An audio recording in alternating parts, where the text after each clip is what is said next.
ICT? ICT? Okay.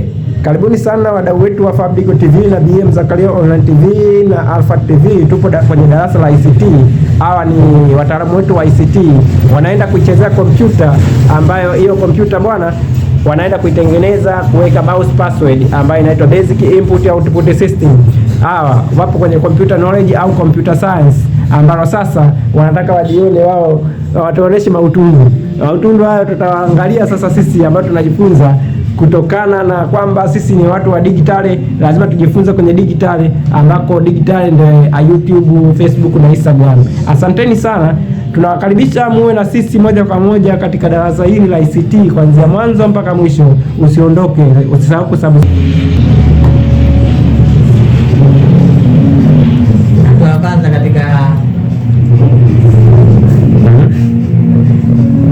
Kwanza katika kuseti BIOS password yetu tunasoma ujumbe wa strike the F1 key to continue, F2 to run the setup. Hapa tuna press F2.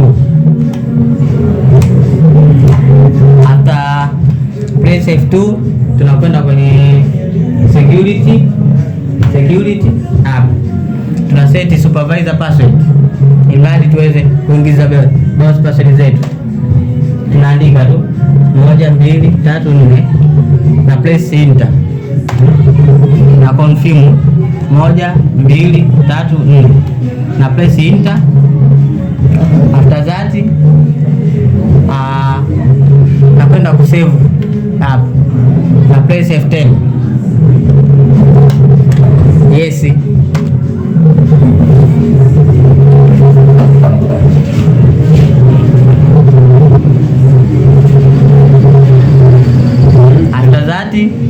Nakwenda tu kupress F2. Nakwenda moja kwa moja kwenye security hapa.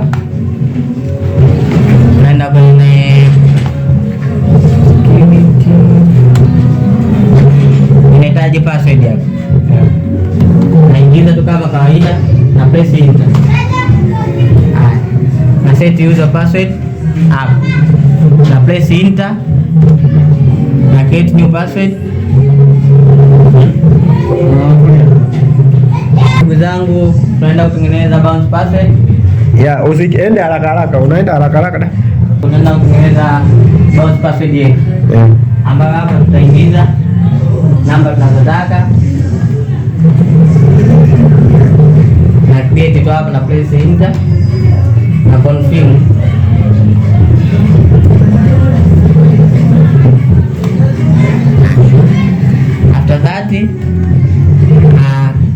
Tunakwenda kwenye password check. Cha kwanza na save hapa F10. Yes.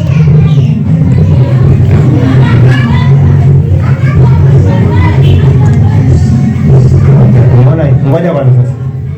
Hapo unawaambia hapa tunaenda kama hapa alipomaliza huyo mtaalamu wetu wa ICT anaitwa Alfat. Amemaliza kutengeneza BIOS password. Na BIOS password tunasema ni basic input output system used to block password in the motherboard. So you can see enter password, kwamba alipomaliza kutengeneza password imemletea enter password ambayo ni za BIOS password. Kwa hapo tayari kwa wale wanaosikiliza kwenye YouTube channel kwamba huyu alishatengeneza tayari BIOS password, lakini sasa tunaenda kuitumia. Je, ataionaje kwamba iko tayari? Na sisi tutajuaje kwamba iko tayari? Sasa kompyuta hapo ili uweze kujua, je, inapofunguka ni vile ilivyokuwa inafunguka mwanzoni. BIOS password inakuja kama na ugiza fulani, yani na uweusi fulani. Yenyewe inapokuwa inakuja na ugiza fulani, jamani, kwamba inaelezea kwamba yenyewe imefungwa blocking. Tulisema motherboard is the heart of computer or is the backbone of computer, yani moyo wa kompyuta au ni uti wa mgongo wa kompyuta. Lakini sasa inapokuwa imezuiliwa kazi zake, lazima kutakuwepo na uweusi, kwa sababu huo uweusi unaonekana kwamba kama ramu imefungwa, maana vitu havijafika kwenye ramu, vimeishia kwenye njia zake zile za motherboard. Kwa lazima itaonekana kwamba ina uweusi.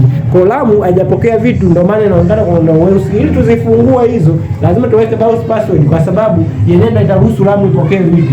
Sasa tuna restart computer kwa kuizima ili tuweze kuamini je ni vipi. Alafu washa kama tulivyo restart computer tunaifungua. Kama tulivyoifungua kompyuta yetu itatuletea hapa message hapa kama kweli tumepatia. Hiyo ndo tunaweza kupiga makofi ya ICT tunaweza kupiga makofi wale ambao walikuwa wanahitaji. Cha